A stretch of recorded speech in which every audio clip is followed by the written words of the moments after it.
Às vezes não temos nada para fotografar, não temos ideias, não nos ocorre nada, apetece-nos fazer qualquer coisa, mas não sabemos o quê. E que tal sair à noite na rua e ver o que é que dá? E na sequência de um comentário feito num dos meus vídeos, que falava sobre fotografia noturna, eu não tinha nada para fazer, resolvi pegar na máquina e simplesmente vaguear pela rua numa noite destas. Aproveitei também para fazer algumas fotografias, não que eu fosse à procura de qualquer coisa em concreto, mas simplesmente porque não tinha nada para fazer, não tinha nada para fotografar. E então, por que não ir experimentar coisas? Na fotografia, muito daquilo que nós desenvolvemos passa pela base da experimentação, pela base da prática.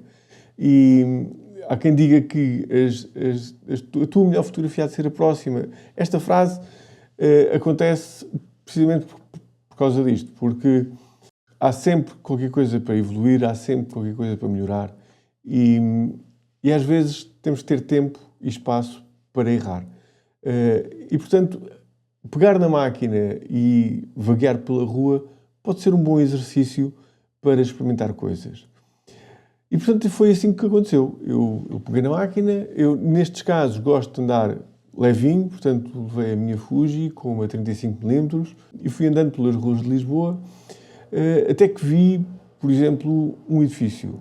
O edifício, a forma como ele estava iluminado, chamou-me a atenção e achei que era interessante fotografá-lo. Com uma velocidade relativamente normal, uns 125 avos de segundo, fiz essa fotografia. Apenas chamou a atenção a arquitetura e a forma como tem o seu movimento na imagem. Depois, achei que podia ser interessante experimentar longas exposições. Ora, para experimentar longas exposições é preciso duas coisas.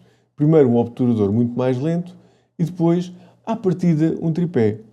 O que é que acontece? É que quando saímos de casa, às vezes não pensamos no que é que vamos fazer. Portanto, nem sempre dá para levar tripé. Quando isto acontece, podemos procurar mobiliário urbano onde pousamos a máquina para fotografar ou então, simplesmente, tentamos encontrar aquilo que é a nossa velocidade mínima de disparo.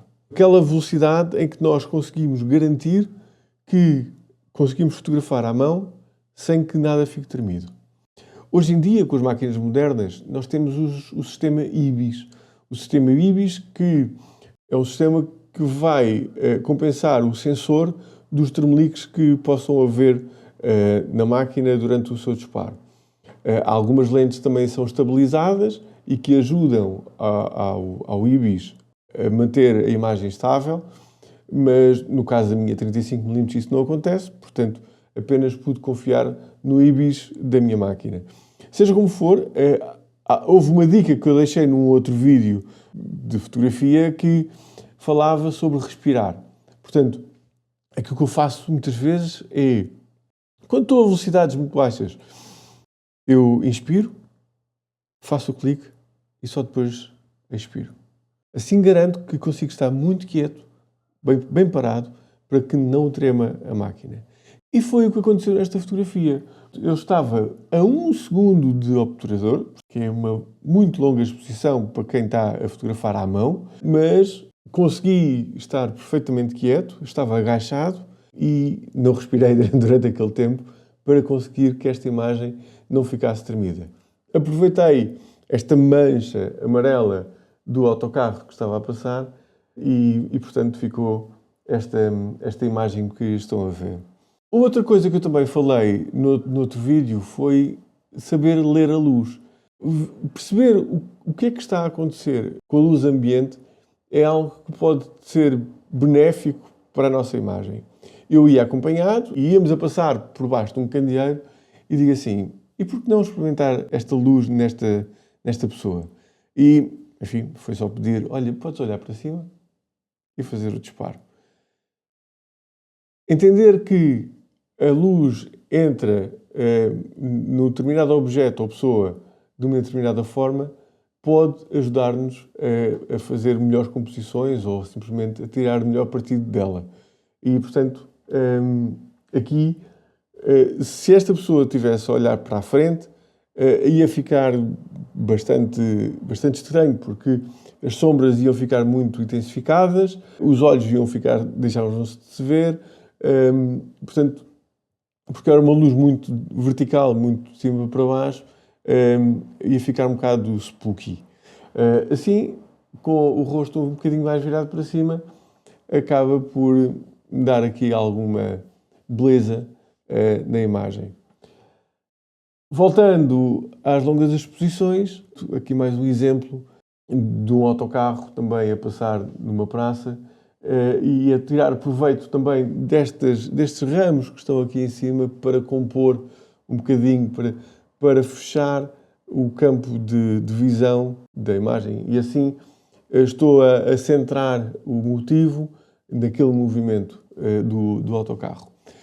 Porque nesta noite estava a chover, algo interessante também foi tentar encontrar texturas.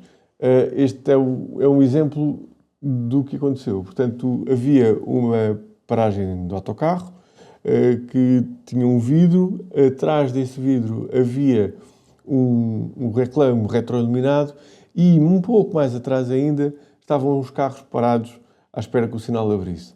E, portanto, focando nestas gotas que tinham o vidro, faz com que aquelas luzes todas lá atrás quase que pareçam Natal. Dando aqui textura, dando algum movimento através da cor e torna a fotografia, enfim, diferente, chamemos-lhe assim. Aproveitando o mobiliário urbano, nesta imagem, aqui decidi, também com o segundo, tirar proveito dos arrastos dos carros. Portanto, das luzes brancas, das luzes vermelhas, havia algum trânsito a passar naquela altura, e assim, aquilo que podia ser uma rua sem movimento, ou pelo menos podia ser sem interesse, ganha esta humanidade através da passagem dos veículos e assim ajuda a iluminar toda esta cena. Estas são algumas dicas de fotografia noturna. Portanto, poder caminhar leve na rua, ter um tripé era uma boa opção, mas não é essencial, porque temos o IBIS da máquina e se nós soubermos, então, a nossa velocidade mínima de disparo, conseguimos controlar muito bem o resultado da nossa máquina e ir à procura de linhas, ir à procura de luzes, ir à procura de reflexos. São tudo coisas que à noite podem acontecer. Portanto, a minha sugestão é que peguem na vossa máquina, seja que máquina for, peguem numa lente, seja que lente for, e vão para a rua, vão fotografar, de dia ou de noite, desde que o façam.